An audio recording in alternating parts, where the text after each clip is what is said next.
Sejam bem-vindas a mais uma conversa aqui na Livraria Universo. Conversa essa, né, que ela vem tomando já, é engraçado, quase que a gente pode brincar que é quase como capítulos, né, assim.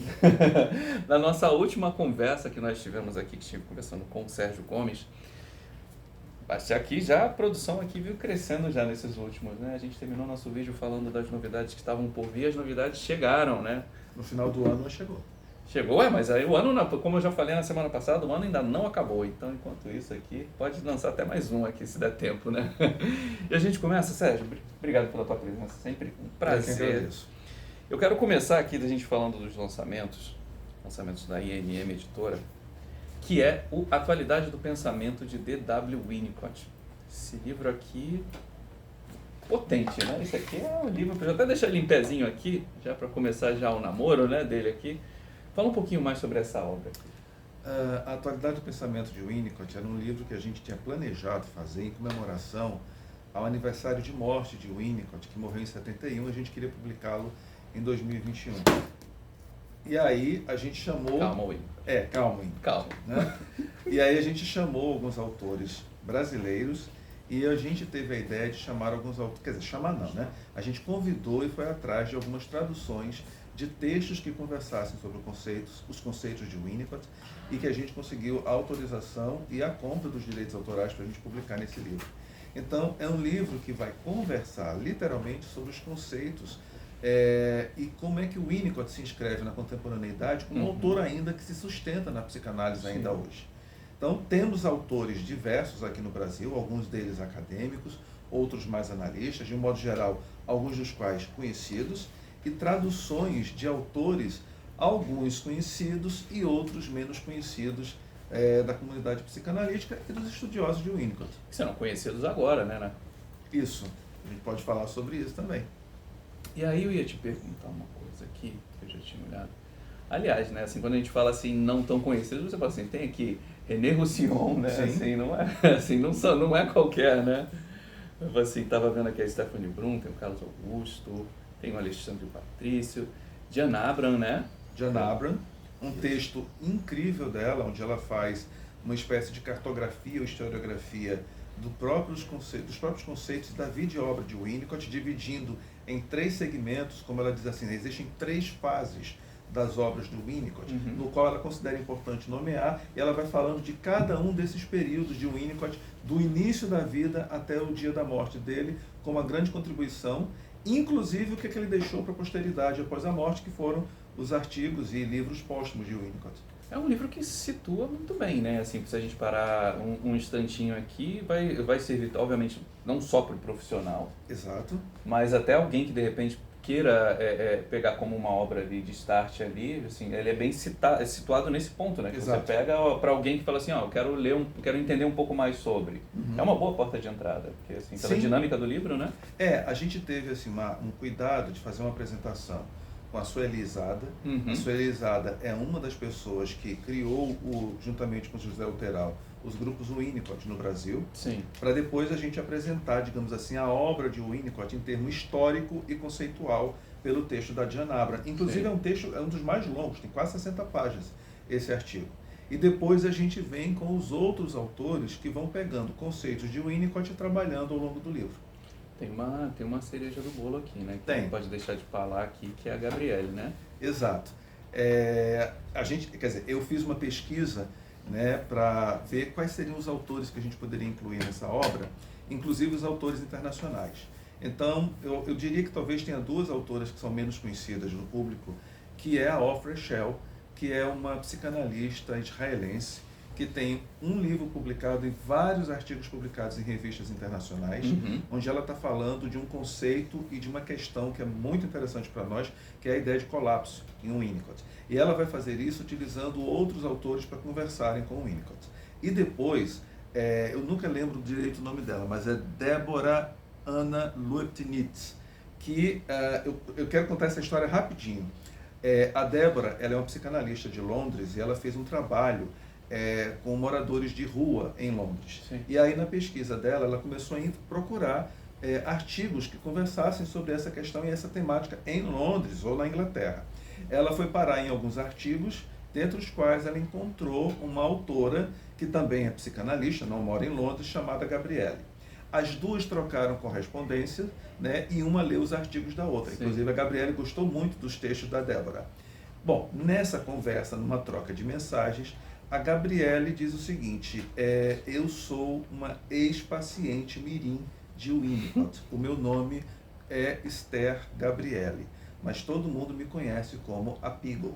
Então, a Débora, ela esbarra na famosa paciente do caso Peagle de Winnicott aos 62 anos de idade, mais ou menos, porque essa entrevista foi feita em 2015 e o artigo sai 2 anos depois. Então, o artigo nesse livro, na verdade, a Débora, ela faz um comentário sobre as entrevistas e começa a discutir com a Gabriele, porque ela diz o seguinte: o Winnicott deixou de lado uma parte que era importante na minha análise, que é o meu primeiro nome, Esther, que é um nome judaico.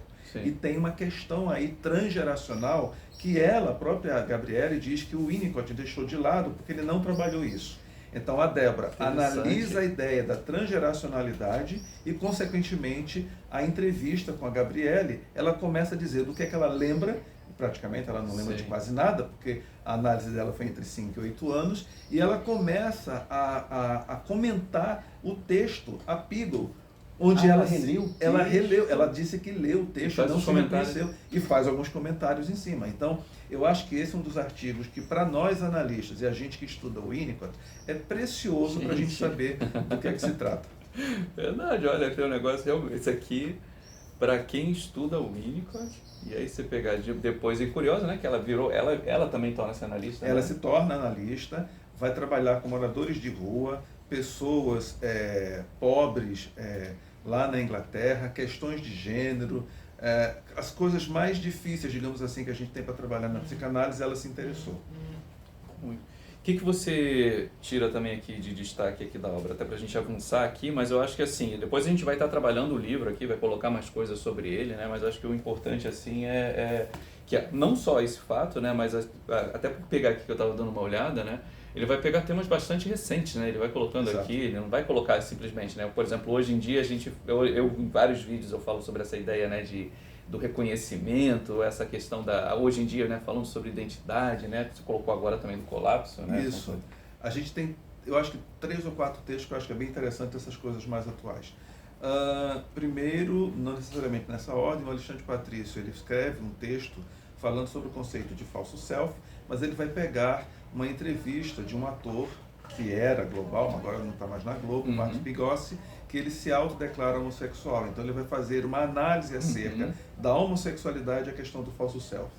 O Lucas Bulamar e o Daniel Kupperman, eles vão tomar a ideia de self anônimo, que na verdade é um conceito de Winnicott, que ele diz que o verdadeiro self ele não se revela, ele permanece em silêncio e, consequentemente, solitário, para tratar as questões das políticas identitárias hoje. Tá? E que tem um gancho, digamos assim, para o texto da Stephanie Brum e do Carlos Augusto Peixoto Júnior, onde eles dois vão trabalhar juntos o conceito de reconhecimento, que está lá na obra de Winnicott, sobretudo com a ideia do rosto da mãe para o bebê, mas eles vão fazer isso utilizando não só o Winnicott, mas também as teorias sobre reconhecimento de Axel Honneth e Jessica Benjamin, que estão presentes neste artigo. E acho que tem e um outro texto que eu acho que é bastante interessante é o da Neisa Prochet, que ela vai falar sobre ritmo e pausa. A Neisa Prochet é uma analista de mão cheia e uma teórica também, apesar de às vezes a gente não ver a Neisa tanto acadêmica, mas ela tem também uma parte muito acadêmica, onde ela vai falar de ritmo e pausa, mas se referindo a os papéis de de pai e de mãe dentro da constituição psíquica do bebê e do desenvolvimento. Quer dizer, esses são 4 textos que eu diria que são muito bons. E aí, sem querer fazer também panfletagem, eu trabalhei o conceito de neurose em Winnicott, e que eu já tinha publicado anteriormente alguns artigos sobre isso, e aí a gente colocou também, juntamente com o Nelson Coelho Júnior, que foi meu supervisor de pós-doc, o meu texto sobre a etiologia das neuroses em Winnicott. Eu quase que eu também estava esquecendo. Você é organizador, você tem texto dentro, né? Não, assim, E já, eu normalmente eu não faço, mas dessa vez eu vou fazer, até porque eu quero continuar aqui a nossa conversa, e aí também para você estar muito bem, né, que isso aqui é um lançamento e é um senhor lançamento, então eu vou terminar esse vídeo com esse e a gente vai fazer uma segunda parte, vai continuar a segunda parte Tá com ótimo. os outros, porque Tá eu ok. acho que esse aqui é interessante a gente trabalhar ele como algo único. Até para fechar, eu tava dando uma visualizada aqui, que também não é qualquer coisa, é o Thomas Ogden, né? Pois é, a gente tem 5 traduções, que eu já falei da Jan Abram e da Ofra Shell e da Deborah Lupnitz, e a gente tem 2 outros textos de traduções de um texto inédito do Thomas Ogden falando sobre os objetos transicionais em Winnicott e também o texto do René Roussillon falando sobre a criatividade. Esse também é um texto inédito em português. Sim, então, assim, obviamente, além dos autores, além da experiência brasileira, né, que isso também é uma coisa muito importante, a gente pegar o livro e você entender que, não, obviamente, assim, a tradução ela é sempre importante, mas você trazer essa riqueza de você mostrar que a gente estava assim, estamos entrando em 2024, mas enfim, a gente está trabalhando hoje, o que a clínica está trazendo. Isso. E aí, juntamente, não só os autores brasileiros, assim, você traz também a contribuição de fora, isso enriquece bastante a obra. Mas né? a ideia Então, foi que nós pudéssemos conversar entre os autores brasileiros e os estrangeiros sobre os conceitos disseminados de Winnicott, mas também tendo visões diferentes sobre esses conceitos, sim. que eu acho que é interessante para o leitor e para os estudiosos, não só da psicanálise, mas também do próprio Winnicott. Sim, sim. Traz esse frescor também, né? De você ver as visões diferentes sobre o mesmo autor, mas isso também com a especificidade do país, né? Exato, exato. Vou encerrar esse vídeo. O livro já está disponível aqui no nosso catálogo. Depois eu venho com outro videozinho menor para colocar o sumário, para a gente colocar as fotos ali para você também poder dar uma conferida com calma, né, no sumário, para você fazer o seu pedido, ficando sempre a ideia, né? Eu ia brincar, né, de deixar autografado, mas aí de repente a gente faz assim outro ponto. Faz assim, não vou colocar essa aqui agora não. E vamos para a parte 2, porque na parte 2 eu ia colocar lá para o final, mas eu estou achando que eu vou trazer mais uma pessoa aqui importante já no começo da parte 2 aqui, pra gente falar aqui desses 2 livros. Então, assim, a gente já volta. Aqui eu vou me levantar.